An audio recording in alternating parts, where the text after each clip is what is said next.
Everyone, स्वागत है आपका मेरे चैनल में। और आज मैं आपके लिए एक नई यूज़फुल वीडियो लेकर आ चुकी हूँ। तो सबसे पहले ट्रिक है हमारी हलवे को लेकर। तो जब हम हलवा बनाते हैं तो चीनी और पानी का जो हम घोल बनाते हैं वो हमारा एकदम रच जाना चाहिए। कुछ लोग क्या करते हैं, इसी तरह से कच्चे पानी में हलवा डाल देते हैं तो वो अच्छा नहीं बनता है। तो हमें पानी को पहले अच्छे से खौलाना है और उसके बाद ही हमें उसमें सूजी को ऐड करना है। तो आप देखेंगे कि आपका जो हलवा है ना वो खिला खिला बहुत ही अच्छा बनेगा और उसका टेस्ट भी बढ़कर आएगा। तो आप मेरे चैनल पर नए हैं तो मेरे चैनल को सब्सक्राइब कीजिएगा और मेरी वीडियो पसंद आने पर उसे लाइक शेयर कमेंट कीजिएगा और वीडियो में पूरा बने रहिएगा। तो आप देखेंगे कि इसमें इतनी अच्छी आपको मैंने ट्रिक बताई है कि आपके बहुत यूज़फुल होने वाली हैं। तो इसलिए वीडियो को पूरा देखिएगा। तो आप देख सकते हैं कि मेरा जो हलवा है कैसा बना है। तो हमें इसी तरह से रखना है और अब हमने प्लेट में इसे ठंडा कर लिया है और हमें सबसे पहले अपने कान्हा जी का भोग लगाना है।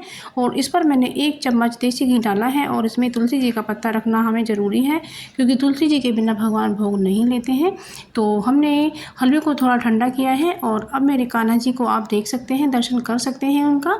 तो मैं हलवे को ठंडा करके थोड़ा थोड़ा ही उन्हें खिलाऊंगी, क्योंकि ये हमारे बाल रूप है, हमारे भगवान जी का बाल रूप है। इसलिए बाल रूप को बहुत ही ठंडा करके बहुत ही आराम आराम से खिलाना है। और ये मेरे बांके बिहारी जी हैं, तो आप देख सकते हैं, इनका दर्शन कर सकते हैं। और ये कृष्ण भगवान जी हैं, ये सभी देवता हैं और इनको भोग लगाना है। इस तरह से कोई भी चीज़ आप अपने घर में बनाएं तो उसका भोग लगा कर ही फिर आप भोजन पाएँ।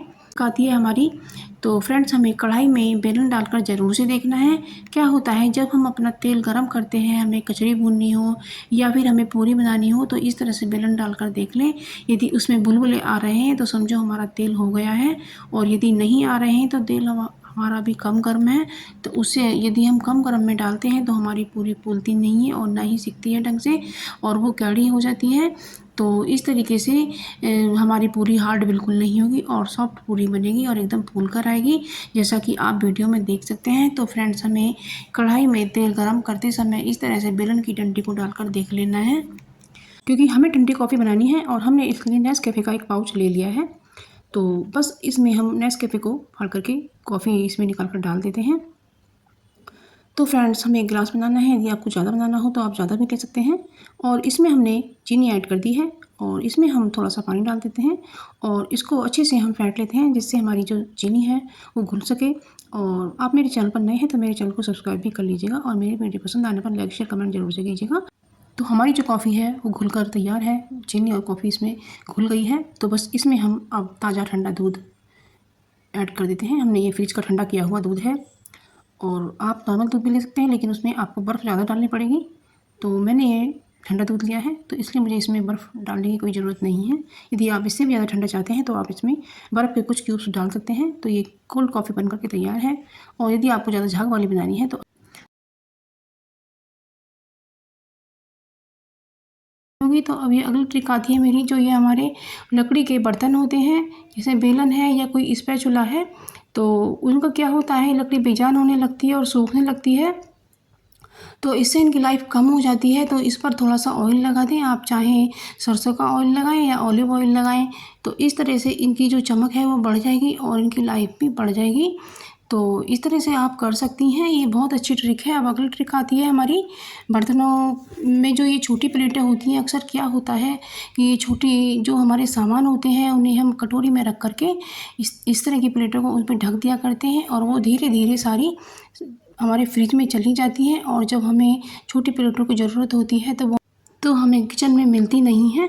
तो हमें करना क्या है, तो ये जो हमारे ढक्कन होते हैं ये पड़े रहते हैं, हमें इनका इस्तेमाल करना है और इस तरह के ढक्कनों को हमें ढक देना है। तो हमारी जो छोटी प्लेटें हैं वो सारी हमें किचन में ही मिलेंगी और हम इनका यूज़ कर पाएंगे। तो सबसे पहली ट्रिक है मेरी ये, मैंने ये बड़ा दिया ले लिया है। अक्सर ये बड़ा वाला दिया सबके घरों में होता ही है, क्योंकि ये दीपावली पर आता है। तो इस दिए को हमें ले लेना है और इसके अंदर हमें डालना है तेज पत्ता। इस तरह से तेज पत्ते हमें तोड़ करके डालने हैं और इसके नीचे हमें थोड़ा सा कपूर भी डालना है और इसके ऊपर हमें डालनी है सूखी हुई मेथी।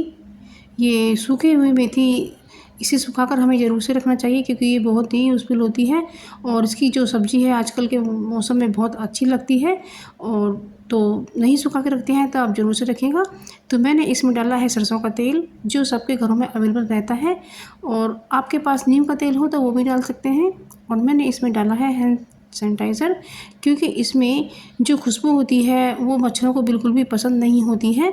और इसमें पेट्रोल होता है, तो इससे जो जलने की महक आती है और उससे जो धुआं निकलता है तो वही हमें चाहिए।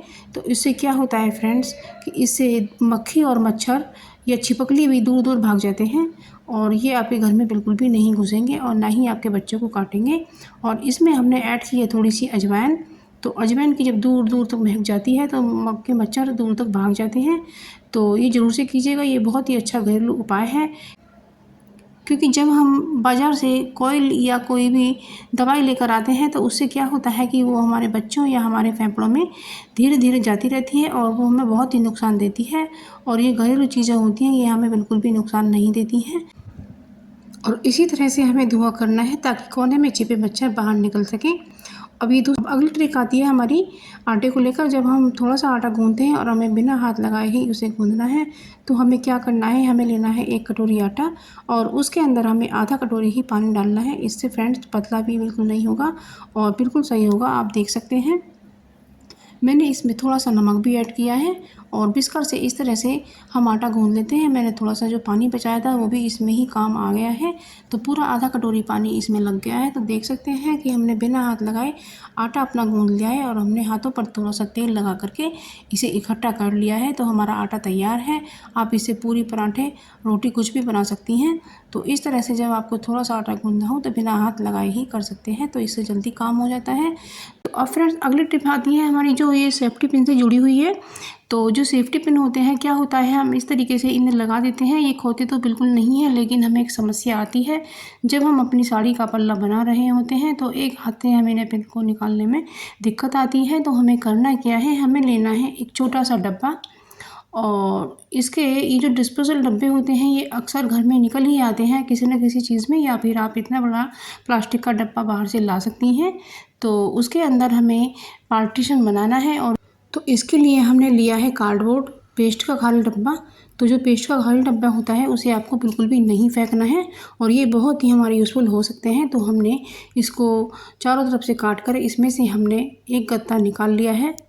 तो ये लंबाई वाला गत्ता हमने निकाला है।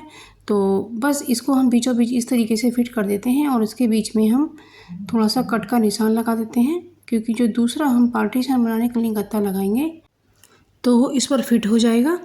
तो इसलिए हमने बीचों बीच इसमें कट का निशान लगाया है, आप देख सकते हैं।